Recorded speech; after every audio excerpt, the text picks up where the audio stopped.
engineering reports, and it means nothing to them. And there are in-between steps that would really help the communication between the board and the community to help them understand what you're trying to share with them. And that's the step that I think gets bypassed. So, I guess my question I have is, if we do yes, no, will there be a portion, I mean, there's going to be a portion of the population that's going to respond regardless, but will that eliminate another portion? I'm not saying, undecided is the right way to go. I just think that has to be part of the thought is if you have people who just haven't figured out what their position is yet, are you guys going to automatically count that as a no? Are you how are you going to treat it? Are you just going to just not count that property? So I just think there would have to be, I think for everyone to feel comfortable with it, I think there would almost have to be some explanation on it about, if you haven't decided yet, then, don't return it or whatever. It needs to be returned. Well, it needs to be defined. You can't count it as one or the other. No, but you can't. If they have the opportunity to say, I don't know because I don't know how much this is going to cost me. I don't know what's in these documents. When will we find that out? There's a lot of questions that are surrounding people that are undecided. I think we need to know what the cost is, or a pretty accurate cost. Because And what's in the documents, if there is anything. The purpose of the survey was simply to find out if more people wanted to proceed or not proceed. Correct. But I understand that the board wants more specific, accurate information in terms of bidding contracts and getting, those numbers. But, again, it was offered at one point to find out what the people really wanted, and that was why the survey came up at this point, to find out what the feeling was. And it's true that some people don't know some of the information, but they know that they don't want another bill, or they know that they don't have all the information. So, the survey, I think, is still pertinent in terms of getting a feeling from your public. If you're uninformed, you can't make a decision. The other side vote, is it a yes or a no? It's not either one. Yeah, it's just nothing. So, are you just throwing these people's opinions out because they didn't do anything? So you say, well, they didn't even vote. They're undecided because of a reason. Because they're uninformed. They don't have all their answers. We They can't want to make know more. I don't know how you get them that. Right. But you can't give more without all the numbers. I understand. It's a I don't want tough to spend more spot. money. It's a tough spot. It's numbers. Well, and I understand that, and in the document that I gave the board at the study session, I had some suggestions for how to reach people in the community with getting more information out there. That is a lot more, it makes more sense to them than trying to translate what's in the engineering document or the math that's done and presented in tables. If we did an undecided that gave them, say, 3 bullet points, one that says, need more information, one says, I just can't decide, one says something else, would that be sufficient, like come up with 3 bullet points as to why they're undecided? Cost of something. Right, cost must not exceed $200 a month for my home or something like that, would that be sufficient? $95 a month has been tossed out there. Right, I'm just saying, like, as the undecided, like, Right. saying not to exceed $200 Right. or something. And some people know about the 95, but I'm sorry, not everybody in town knows that number. Well, I think either on a regular one, I should say a minimum, because I think we're all saying it's not. It will go up. Yes, it will go up. We've seen the government project go down. Exactly. That's the thing. Would be like the third bullet point would be other, and just give allow them, because you're not going to come up with every good reason why somebody may or may not. The point was made that this was not an actual vote anyway. It was just a survey. So, I think regardless, it needs to proceed. And you never know, we could have 6%, 67% say yay or nay, it might cancel out those, and then I'm not saying they don't count, but, I mean, if we're looking for a majority. And in terms of handling it, two very good suggestions came up at the study session. One was the assessor's list and just tick people off on one or two time sessions, and then mailers for postcards that cannot be duplicated. So I think, it's up to the trustees to decide how they want to do the next survey. I think that's, what we need to have that discussion on, so So that maybe, the maybe community instead of knows just how they saying want to handle it. $95, if you just say, it could be $95 or it could be $295. Minimum 95. Yeah, minimum. Minimum 95, or it could be higher. And that one might, Minimum 125. Yeah. I know they're telling us 95, but I hear. It's not true. it's Well, not The there. only thing I would say from a legal perspective, obviously we're subject to what those documents say, but I would just hate to throw out another number out there that's just a number we throw out. I think we have to say Yeah. 95 Just or put more. greater than on it. At this, So have you read through all those documents and you know what it says? I have read, honestly, I have read the areas that relate to costs and things like that. I have not read all of the study parameters because, for the most part, it means nothing to me in terms of that piece of it because I'm not an engineer. But I have read the cost parameters and how they came up with that. Now, standing here today, could I explain it all to you? No, I'd have to get out the documents and look at them, but I have read through them all. I think what is tricky about those is you are absolutely right. They are hard to read. And they're even hard for me to read sometimes because you're looking at, greater than or less than, you're looking at certain assumptions that are being made about available financing, available rates, And you're things looking like at that. jargon that people can't read. Exactly, So, exactly. But I think a lot of what the people were a little concerned about is the consequences of taking action on this. So have you read the language? I don't have the grant agreement because I can't get a copy of the grant. So that would be the piece I think you're talking about. It would, what are we tied to if we were to take out a grant? right. I can't, the IEPA isn't gonna release those documents to me until we would apply and they would say, okay, a grant's available. Now, if I got the grant document then, and I looked at it and I said, no, the village, or here are the ramifications, guys, decide what you wanna do with it. Then you could say, no, we don't wanna pursue it. But I can't get that information in the absence of the next step. If you had this would make it a little simpler if you just do a summary of what you go through so everybody can see it. So perhaps a facts sheet, like if, Summary of what you come up with, because we don't need all that stuff either. well, perhaps what you're saying, Bill, is a facts sheet, like a sheet of facts as we know them, like price minimum, price maximum, a list of quick bullet points that you want residents to know that you guys know already, like a fact sheet, along with your survey sheet to go along with that, plus a set of definitions of what an undecided means, and then if you want to also add an other checkbox, that muddies the water more, but you have to define what that means. What actions will the board take if I select an undecided vote? If I select an other vote, what will the board do in that instance? You have to have a little bit of truth in lending statement, sort of, so to speak. So I just want to clarify in terms of the request for kind of like bullet points.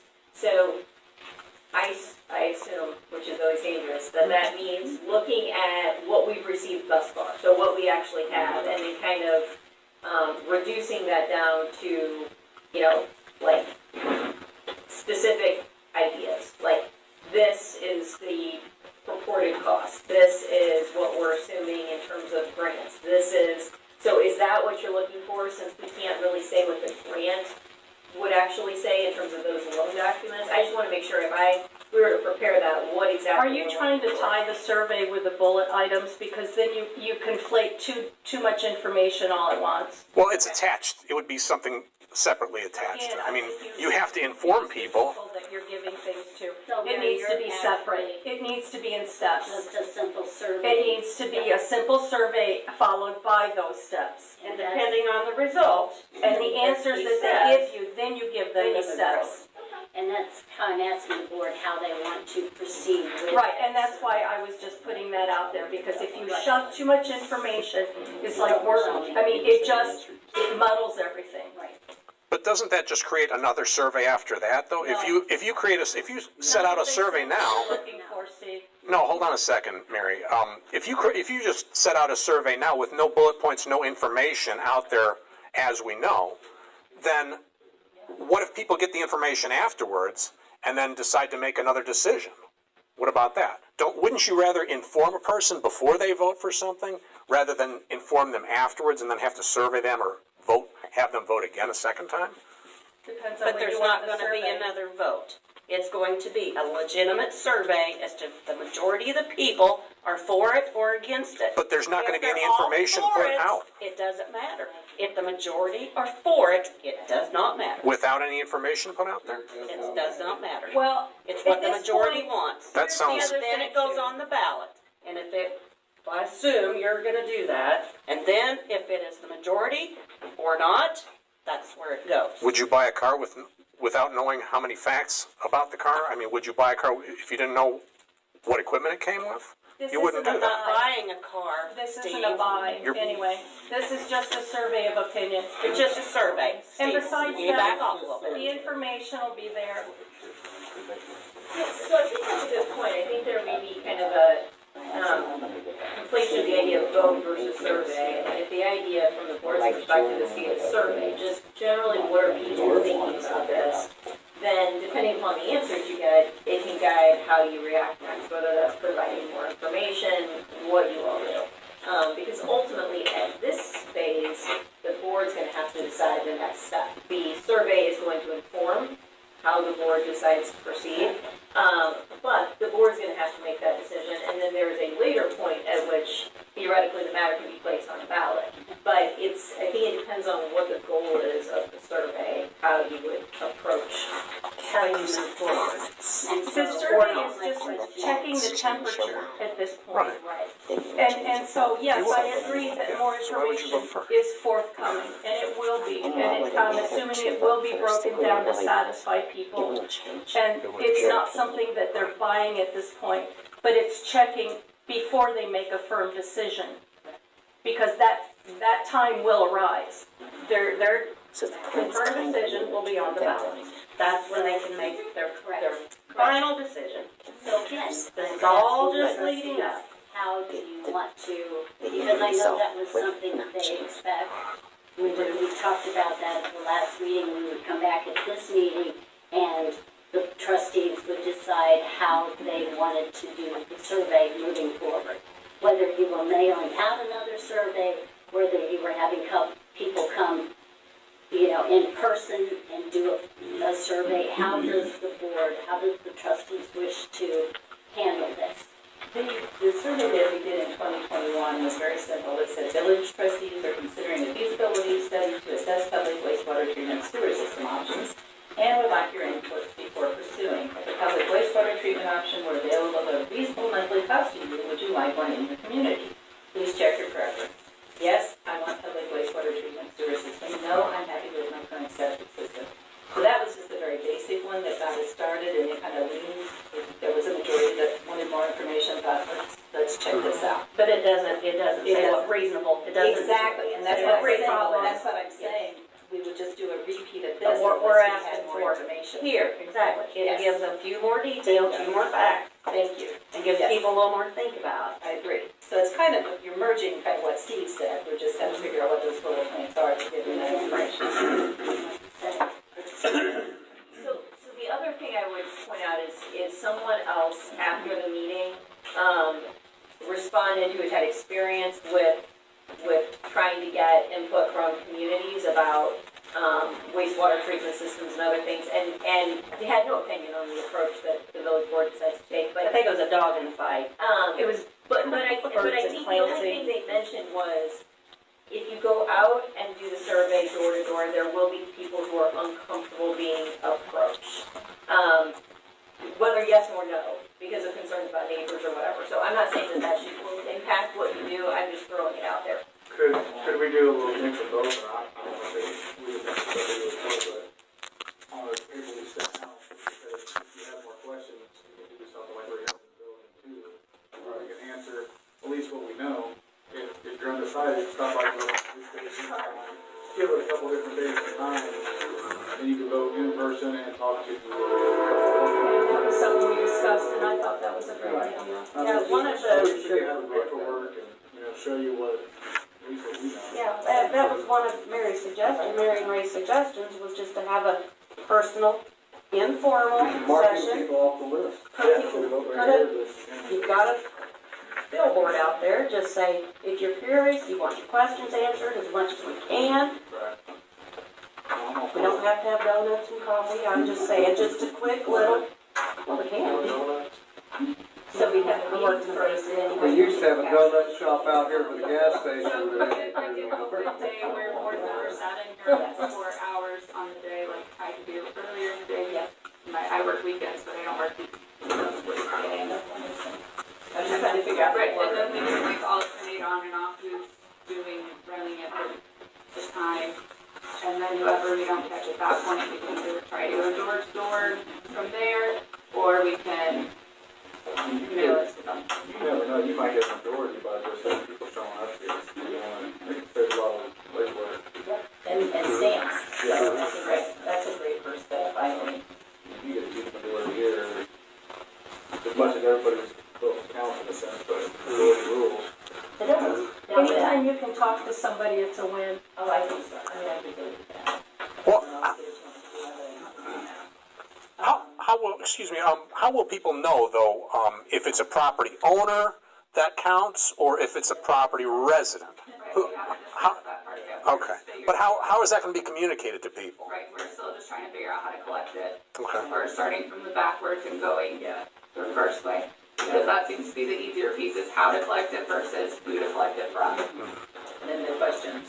Yeah, Which that will all end up having to be decided. right, and we're gonna work on that right now, so we're trying to at least figure out the easiest part of it.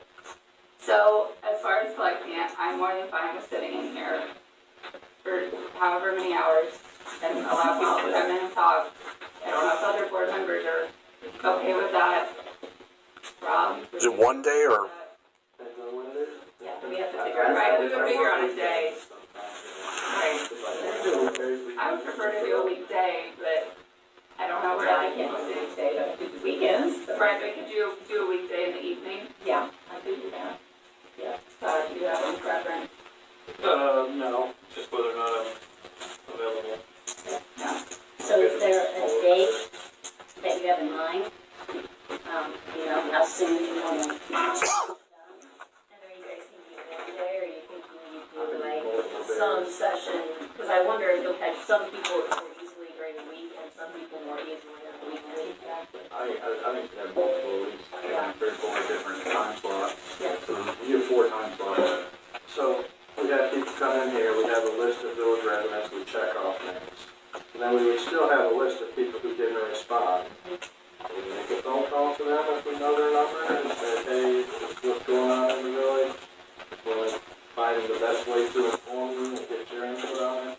I know you said you didn't like the thing about going door to door. But we do have a list that we could say we don't have everybody yet, and at least make an attempt to get them. And then what you guys could think about doing is, if you're gonna have something, so, people could come in and talk to you, and then you're gonna have a sign, and you ask, whatever, then you can have just a box with a lock on it that they can throw their stuff in, so they still don't have to tell anyone what their position is, because that should be private for them. But it would allow them to vote, and then you could also tie that survey number to a list, so that we have a way to track, every survey would have a number, so that we aren't concerned about that piece of it. Deanne had mentioned last week that she was going to go to the county clerks. The, Yeah. actually emailed them, they gave them to her within an hour. Oh, wow. The email list, did a mail merge, just playing around with mail. Wow. I assigned individual survey number, there were 316 parcel or PIN numbers So that was. Oh, it's property numbers, Yeah. actual property parcels. Wow. It was the PIN number, well, yeah. Right. But see, I'm not on this. Because somehow it's messed up, so this is not good. Anytime you merge, Yeah, there's like always something, and I. It needs a look, it's not complete, it is not complete, it's just a sample. Yeah, Yeah, okay. yes. I had to relearn it and I did not learn it well. That explains the rural addresses. It's not good for rural. Yeah, this has a county road. 234 County Road Yeah, 900 East. so that was, but there are 316, As opposed to 207, which we were told on the engineer survey. oh, good point, I was thinking it was 318, they told us, right, yeah, good thing I don't look at numbers. 218 from the engineers. So that's my question, do you trust us to clean this up to make it? Yeah.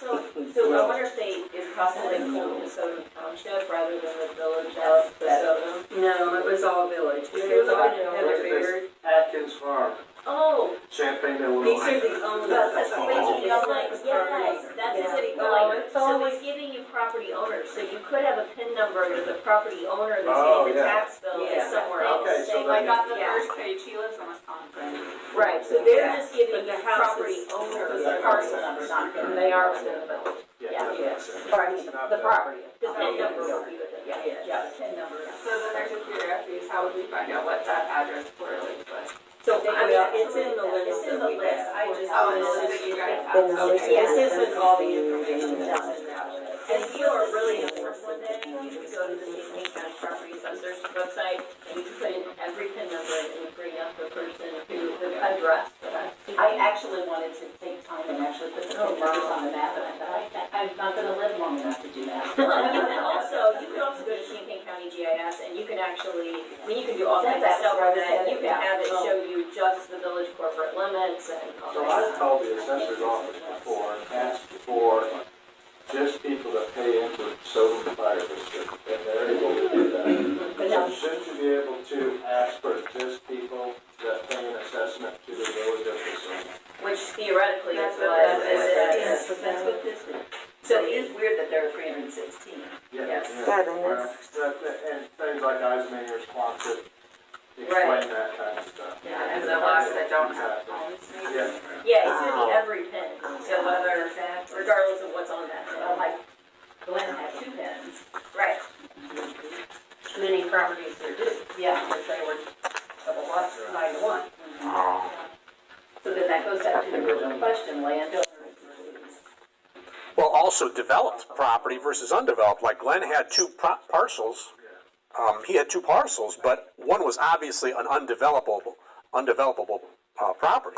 It was just a little slip. So how do we make those decisions? The only thing I would say is it gets really tricky when we start trying to decide what counts as a lot and what doesn't. I mean, you guys could develop parameters for what you're going to include, but, I mean, the easiest thing for you to do would be every PIN. But, yes, there are going to be properties where somebody has 2 lots and they live on, and maybe there's only one. The other thing you could do, Champaign County Health Department, they would have a list of all septic systems. That makes more sense, yeah. So you can Installed go- septic. I mean, that makes more sense in that it's gonna tell you what is a developed lot, although I will tell you that my experience with health departments is they don't always have the most complete records, but it would be a place that you could look. But what it's not gonna tell you is, even if I don't have, I mean, theoretically, your property could still be impacted, even if you don't currently have a septic system on your property. But that would be another place to cross-reference, would be through the health department. And they would have it by address, so that we could add that as a column and make that, yeah. Alright, so as far as collecting money, the easiest part would be, do we wanna sit in here one weekday during the day, one weekday evening, and one weekend day? Do we think that's sufficient? That's narrow. What about like all weekdays during one whole week, like 5 full days, and then like 1 weekend? It's a lot. It's a lot of coverage, but So, why could you not send like a free flyer out to all those addresses to say, we are having an open house, meet and greet with the board on this evening, during the week, whatever. There's no reason you people should be sitting in here day after day or hour after hour. You put it out there. If they show, they show. If they don't, they don't. But you're putting the invitation out there. You're getting it to each of these addresses to give them the opportunity to come to this open house. So I know in previous times I've had comments made to me about people who work night shifts or like third shifts where they can't come in the evening. So the mornings work better for them versus like people, okay, I'm gonna use my husband as an example. He gets off at noon. So then the evenings are kind of better for him. So it's kind of like to try to hit each person's work schedule. Well, it's kind of like trying to make everybody happy. Right. Batches. And so that's why I'm suggesting 3 times to try at least an attempt to get the morning Right. people, the evening people, and a I think weekend. And I we think space it that's- between that's 2 good. weeks too. Yeah, that's Just because Oh, if they're out of vacation. town for a week or something, at least you got a couple. Yeah, maybe like a day, 1 week, an evening, a second week, and then Right. a weekend in between, maybe a couple hours. And when there's nothing going on, not during a Thanksgiving weekend or a Christmas weekend, or when there's just, on the most part, nothing going on, the people might be the most free, right, to be able to come to the open house.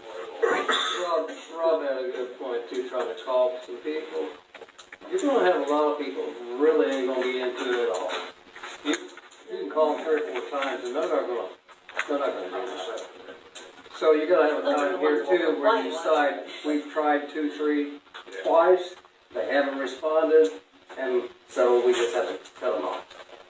I mean, If individual trustees if. entered that into a Yeah, log, that's one thing, but there's gonna be certain people that's just not gonna weigh in on it. So did you have time in mind today? I mean, it's hard to say if you want me here in the middle of the day, Monday, Wednesday, or Friday. I'm more than happy to come sit in the middle of the day and allow anyone to come in and chat. I think it's key maybe giving people enough notice too, so we're Right. at least a few weeks out, so that you could at least get kind of the information out that it was gonna be there. So if we look towards like the first 2 weeks of November, I don't know if that is a good thing for people. I think it gives plenty of time to plan it for sure. We set something like we're gonna be done the 3rd week of November or something. About 1 week days, 1 week. Because if we get it done from, When is your November meeting? it would be the first, and then the 15th would be the second. Minutes have to be posted within 7 days after that, so there should be something in the minutes for those that read it online. Come up here and look minutes have not been posted on a lot of stuff though. with the date schedule. Minutes are posted when they're approved. Right, they're posted after the next, like, so the September meeting minutes are approved of the October meeting, and then posted after that. But your next meeting's the No, it's not. 6th, so Right. 7 days It's after not that, posted. then, right. On the website. No, I know that. So There's my no thought minutes posted process for is that. we They don't do post it the until first, after like, week it's and a been half of November. Approved, yeah. We could get most of the information That's before what I our was study thinking. session on the 15th. Sorry, my voice is kind of shot. But What you could even do the first before the board meeting. You know, if you wanted time when people are already, you know, theoretically, if you wanted to do sometime on the November 1st before the board meeting, so you do that night. What now, sorry? But that doesn't really be available before the actual meeting. I can run there.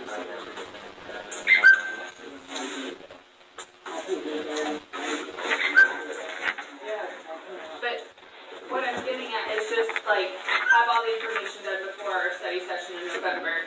That way we can openly discuss our findings at that point. And that would be just to do the survey. That would just be for us to open them.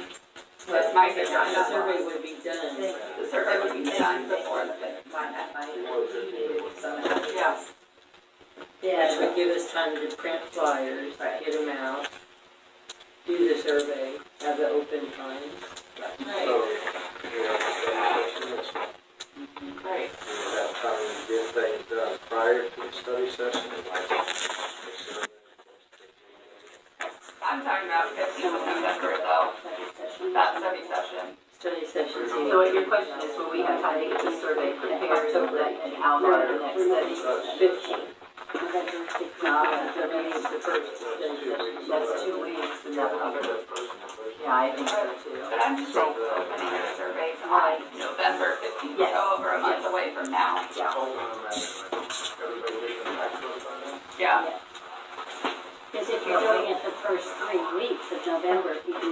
one during the day, one during the evening, and then you have a weekend. You've got 3 weeks there that you could have. So if we miss somebody, we were going to mail it, or how were we contacting people that didn't show So up? I would suggest that on the property, you guys have to still decide if we're going to tenants or landowners. I guess I would suggest, even if you were gonna do tenants, there is no way the village board knows what those arrangements are and who's short-term and who's long-term. I would say on any property where there's an out-of-town address, I would be doing something, right? Because I think I don't think the board wants to presume one way or another who's responsible. The property owner should be able to go to the tenant, if it's a tenant responsibility, and say, you know, you can go up and offer your opinion, but. Let's be honest, most tenants probably ain't gonna show up, most property owners will. They'll respond, right? Because it's gonna impact whether it works for them to have a property as a rental. So then what I was trying to say about our filter study session, we have the survey prepared, finalized by the filter study session in 2 weeks. And we have time to decide how we're gonna collect it and everything. And then to your point, being able to open the review or whatever time we're at. The questions and everything should be on the survey. That's the date that we're opening, and then, I like that. and that gives, that seems more feasible. Because I'm personally going to be at the house, working